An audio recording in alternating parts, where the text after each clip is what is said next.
60. celete ders-i fıkha müyesserden nahmeduhu ve nusalli ala Resulihil kerim.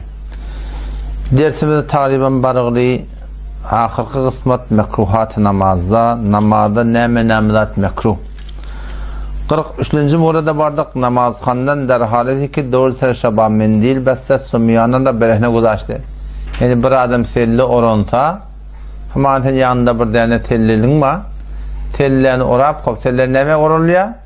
Börük pun oruluyor da. Senin börün yok. Börün yok. Ona sen tellerini orta neme diye söyle açık koyarsın. Şol kerahiyeti var. Şu Resulullah sallallahu aleyhi ve sellem şunu nehyediptir. Ki bir adam telli giyip de börü bolmasın. Fetende telli giyten katmayın börü kılcı giymeli. Eğer ihyanın böründe bolmadı yine şu ortarını açık koymalılar ki halaf-ı sünneti Resulullah sallallahu aleyhi ve sellem. Ondan sonra 44. neme namaz kılın derhal ki bu yukarıda baftı. Bunun aramında bu ad yoğurak da kadim zamanında ulukon taşlı adamlar var demiştik. Şunu örüp erkeklerin taşına eyleyen. Şu da doğru dedi başta. 45. neme egin başın diye secdeye gidiğinde dağda gidiğinde kum olmasın ne bir şey egin başına hayır helak oturmaklık. Secdeye gittiyen omşonda şey egin başını uyuşurup beydip şeydip hayır helak oturmaklık. Öyle bir Huday Teala sen evinde doğursun bir şey. Öyle bir paykatsı diyalak. Yani bir indegisi diyalak. Şu şehirdanın yanına varanda bağışlarının yanına varanda ne yapalım duruyorsun? Edebici duruyorsun. Ay öyle olsun. Kum olsun. Şuna bir ihtirami olmasın deyip inlemeyen yalak olmasın deyip kavduruyorsun. Allah Teala bu taraftan sen evinde doğursun. Şu tuğratınına kavudip durmalı.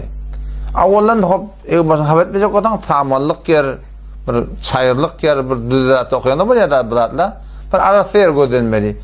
Ama her bir yerdeki arası taptın gördün namaz başladın değil mi? Diğer ondan sonra ev başına oynamalılar, kummalar, burada yapılar, bolda bolsun. Allah'ın rıza ettirekli, şu dağıtları berdaş etmektir gerek.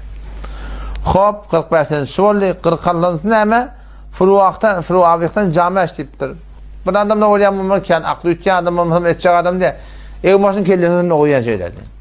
Ya hemen nemet ya, iki girişine şeyle, hak edip, ilme yığında adın giymeyeni, hani barakım bir lata olurlan kovalar, bir yolun konu gitmen cavan olurlar biliyor. Şunu yalak edip, girişine oklap, namaz okuymaklık, şu da bir mekrudat, günahdat. Çünkü bir halete tekebbürü vardır. Huday Teala'nın önüne muaddep bulup durmalı. Allah Teala kimse de muhtaç değil. Teşekkür ederim. Şu an bir zamanın ne evmaş gibi avratını örtüyorsa şey diyeyim. Meğer Huday Teala'nın avratını görmeyen numune. Allah Teala ki hem medat aşkar ki gurun şunutunda ki sen bendeki ima sabit etmeli. Sen bendeki ima rahim teşekkür ederim rahim doğru getirmeli. Gurun şunutunda Huday Teala yatanın içinden taşından hem medatın nimet var. Haber var. Bunlar hem bedenin taşı, bedenin içinde ne haber var ahim? Ne mutlu ne olmandıranlar. O şurada aslında hemen şu bendegiğini sabit etmektir işte. 40 yılınsi furuavikten ezar ya şalvar hiçbir payintler hızda kuzak deyiptir. Yani culvarını ya balanı şol topundan etek etmektir. Yani erkek adam şu denanan o da denana aktif suratında namazda da topu basarılı durmalı. Yoksa neymiş onun avratı da görünüptü.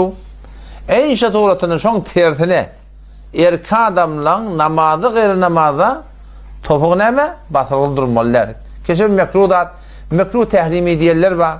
Ne kadar adamlar, ulamalar şun hakkında katı fetvaları öptüler. Nihayeten yaşın sünnetlerine hiç şek yok. İnerken muhteştada oğulsun belirç getir.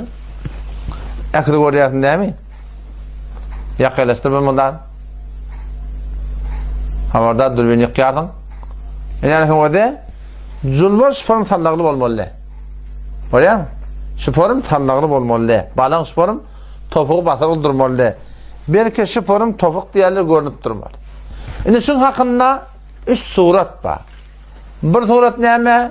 Bir surat ki baldırın orta arasında olmalı. Asıl şey, kavutu şey. Temel yürüyün dediğinde balığın yani baldırın var orta arasından olmalı. Peygamber Huday sen şimdi beter kavarıptır, umumen şey diyemiz. Fein ebeyte diye, eğer bunu edip başarmasan, onunla biraz baldırını eterek tarlaya yardım ediptir. Fein ebeyte, eğer bunu edip bilmesen, onunla nihayeten topuğun uçacağına koyarsın. Topuğu batırıp da erkek adam namazda khassan khas, ve daşarda da suratına basırık gezmeklik halaf sünnet. Tebbi taydan dışında kem peyda var. Doktor taydan, tevabat taydan dışında kem peyda var. Şu hakkında Resulullah sallallahu aleyhi ve sellem mübarek hadisler var. İleriki müşahede geliyor. مَا أَسْفَلَ مِنَ الْكَعْبَيْنِ مِنَ الْاِزَالِ فِنَّارِ Yani ol bir zulvar ki, ol bir balığı ki مَا أَسْفَلَ مِنَ الْكَعْبَيْنِ Topuktan etek boda Peygamber'den sonra o atlaşa deyiptir. Yani şunu cehenneme oda yanacak deyiptir. Peygamber Aleyhisselam bir dadi nehyette şu doğrudan cehennemin odu deyite şun yani hükmün neme? Güçlülüğüne delil oluyor. Sonra Peygamber deyiptir men cerre tevbehu khayala her kim ki öz zulvarını tekabbür yüzünden tüyürete lem yendurillahu ileyhi yevmel kıyamet erti kıyametin Allah Teala şuna nazar rahmetini görecek deyiptir. Adam ştada bir arada gurun tanıyarlar Peygamber Aleyhisselam deyiptir diye ki her kim zulvarını tekabbür yüzünden tüyürete deyiptir diye. Tekabbürün adı haramdır. Tekabbür yüzünden şu balığın etek sallasa Allah tebarek ve teala erti nazar rahmetini şu adama diye bakacak deyiptir diye. Adam ştada bazen diyorlar da bizim de tekabbürümüz yok diye. Tekabbürün yok o da ne bazıları şey etkezmeyen. Devamlı tekabbürün yok mu sen? Tekabbürün bağlamaz burada haberim olmayan kadar nerede? Tekabbürün yok o da ne? Resulullah sallallahu aleyhi ve sellem var olmuyor. Mevlana Mehmet Mersal Bazı'dan şahane kitap yazdı. Şu kitapta ben hadis okudum. Şu hadiste müjdeli peygamber takdir edip koydum. Çünkü bunu umuman şiddetlen kana kavşak duruyorlar. Şunla Peygamber Aleyhisselam bir yerde sahabe diye ben bir yerden baryadım diye. Zulvarım ya ezarım ya balığım şu diye tallağılı diye. Topukladı basarılı diye. Adam kaptandan bir diye zulvarın ya balığın ya ezarın kaldır diye ayıttı diye. Adam ben kanılıp gödemeyken ben tekabbürden şeyime demek diye gödedim diye. O zaman Resulullah sallallahu aleyhi ve sellem çıktı. O zaman şu anda Peygamber onu deyiptir. O sahabe cevap veriptir. İşte zamanın cevabı. Ben tekabbürden şeyime dedim de sahabadan arkadaş gurun bağmıştık. Tekabbürden şeyime etsen şüpherim oluyor. Tekabbürden şeyime etsen ayıbı yok. O zaman şu anda diyeyim ben sahabe diyeyim ben tekabbürden şeyime edemek diye bakanım şey. Oradan Peygamber sallallahu istiyor. Peygamber Aleyhisselam ayıttı diye meğer ben sana olgudayım dedi. Gödedim diye baldırın ortağınlamıştık diye şimdi. Meğer ben sana olgudayım deyiptir.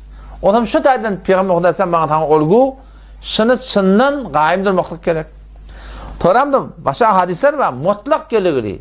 Mutlak gelen hadiste var. La yakbalullahu salate raculin musbihin izarhu. Hayti bir adamı ki öz topuğundan zurvalını, balığını ya ezarını etegette Allah'tan namaz kabul etmeye deyiptir. Şuna meyde şöyle katı kepler gelir. O zaman şu taydan şu sünneti yerine bitirmek gerek. O da iki tane sünnet var. Her kimse iki tane sünnet edebilse ulukon bir bendegi bir makama vardı. Halkı sen yüreğinden çıkardığın şey. Halık deyip yapışan adam şu. Böyle takkalın bir tutum et. Takkalın peygamberini mendeş olacak deyip bir tutum et.